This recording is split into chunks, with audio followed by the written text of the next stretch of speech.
Please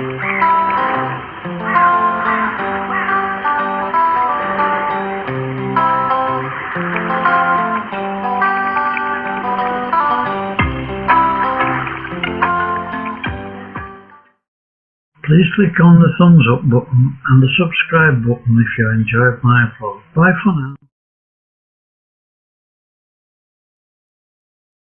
Hi everybody, like lots of people in Royston, I suppose you could call me an interloper. I wasn't born here, in other words.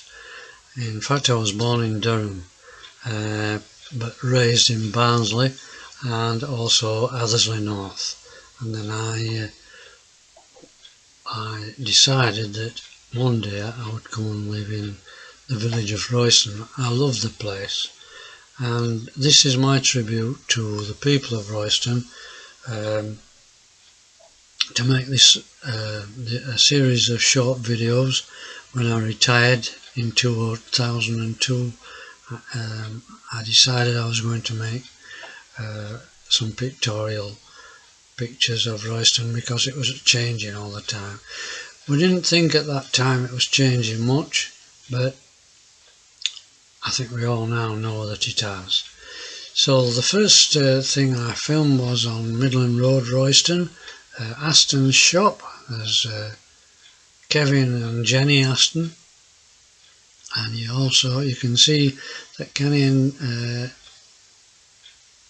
and Jenny were proud of their shop front. They always had a nice display, and they always had flowers out at the front, and you can see that they had plenty of stock in there for everybody to have a look at and choose.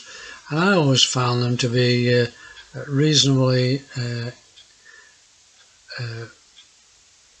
what can I say, reasonably well stocked with the things that people required at that time, and they were very helpful. And sometimes I found that Kevin's ideas and my ideas were slightly different, and because of that he often saved me a few pounds. Of course, no shop is complete without its hoarding. Aston Showroom and Warehouse, 129 Midland Road, Royston. Telephone number, mobile number as well.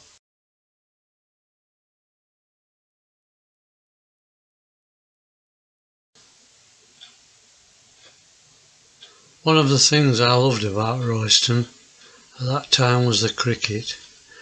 I used to love to go down there on a Sunday morning and watch the cricket and listen to the sound of the bat and the ball hitting. It was like an echoing sound around the houses at that time. And of course, with all that's gone now, and so I'm pleased I filmed it at that time. And one or two characters on there as well. A friend of mine called Jack Ledger, he was a strong contender for the cricket at that time, and a good player as I recall. And of course everybody had their place in the stakes of it all, and you'll notice as the camera's panning along how well the grass was at that time, all cut short and neat, and all around the perimeter was everything was neat and tidy. I can't remember if we still had people tending the park at that time on a daily basis, but it certainly was a nicer looking park then than it is today.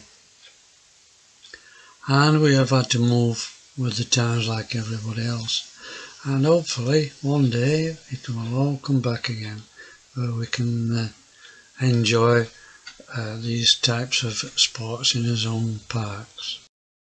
I'm hoping that some people will be able to recognise some of these players in the park, But while we're trying to decipher who they are, I'd just like to mention a little bit about myself.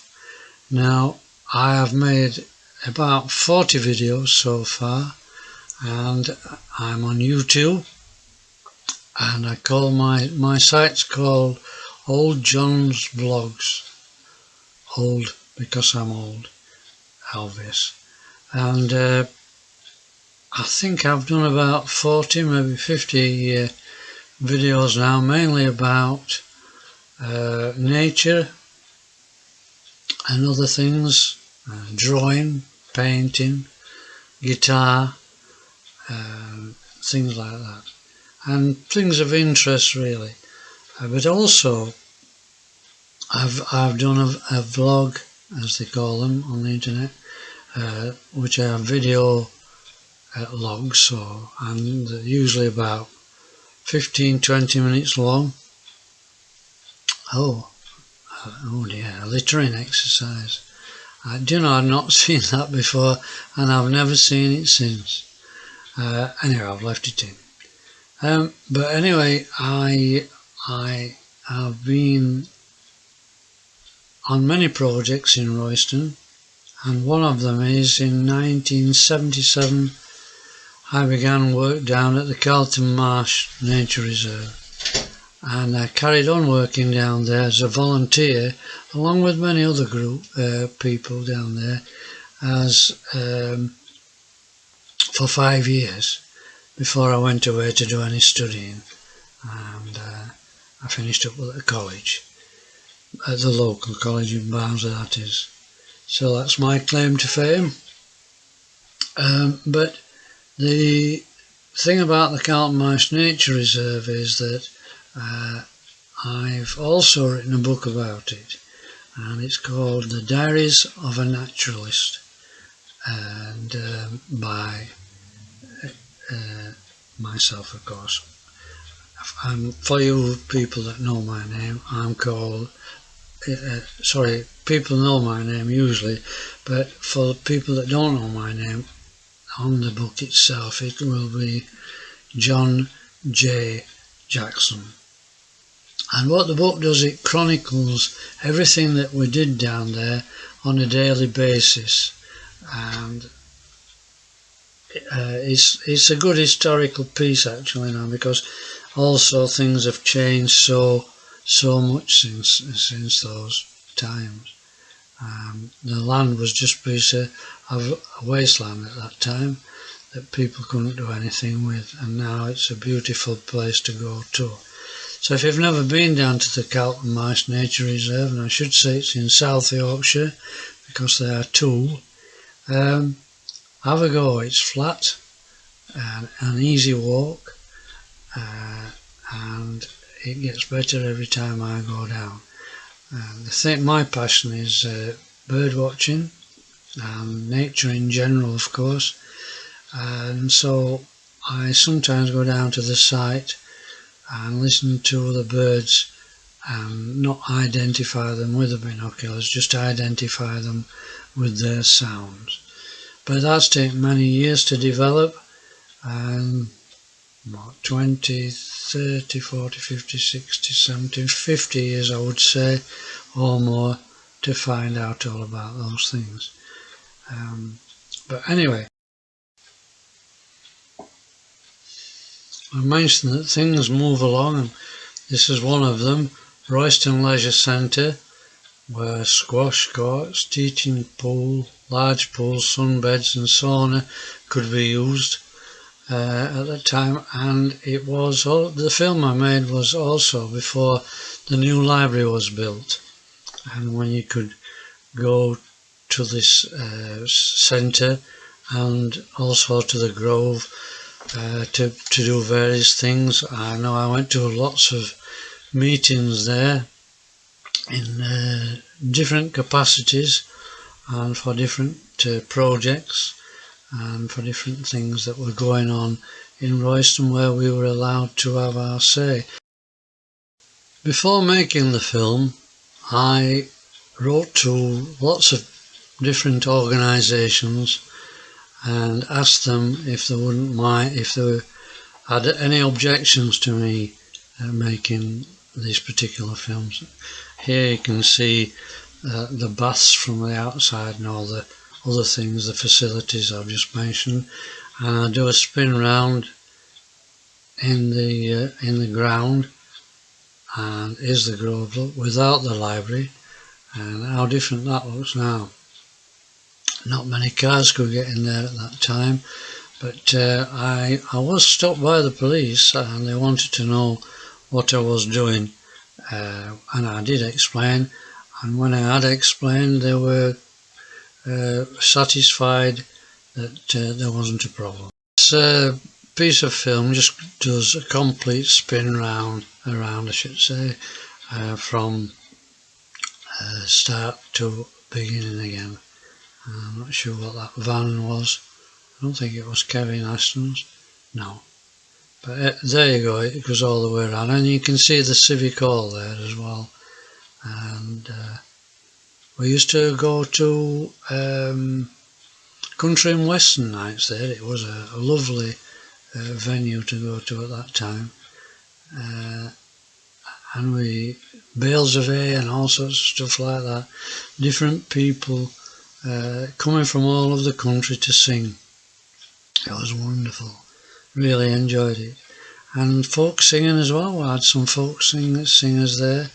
And I now sing myself. I didn't at that time, I was too embarrassed. But as I got older, I lost all that.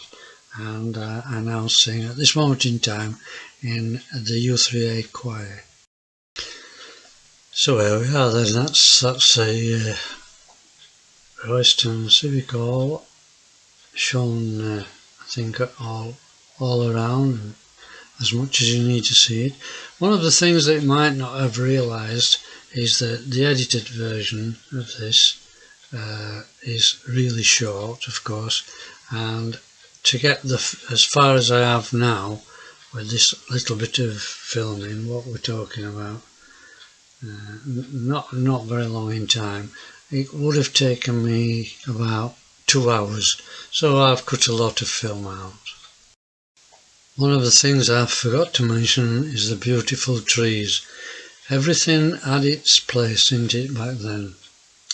So here we have the police station, and this was just after the policeman had come out to see what I was doing, and I just did a close shot of the sign and then moved back, and I think that's about all I did of that.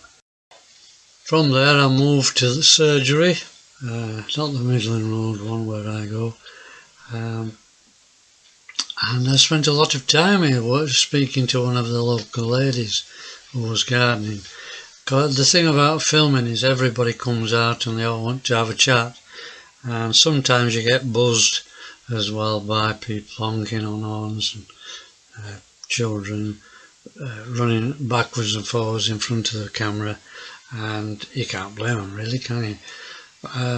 They just wanted to be on camera, so that's how it goes really. And I just thought I'd mention the surgery as one of the things we had at that time, which we don't know, we may lose sometime in the future. Notice also the beautiful lamps, ornate lamps, and I think that views down towards the Dawes Estate, if I'm not mistaken. I'm sure you'll correct me if I'm wrong. And here's a young man who wanted to be on camera.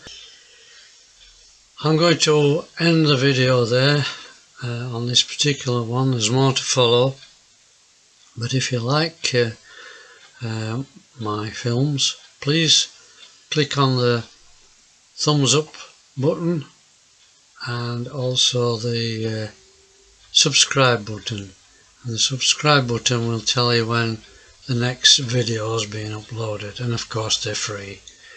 Bye for now.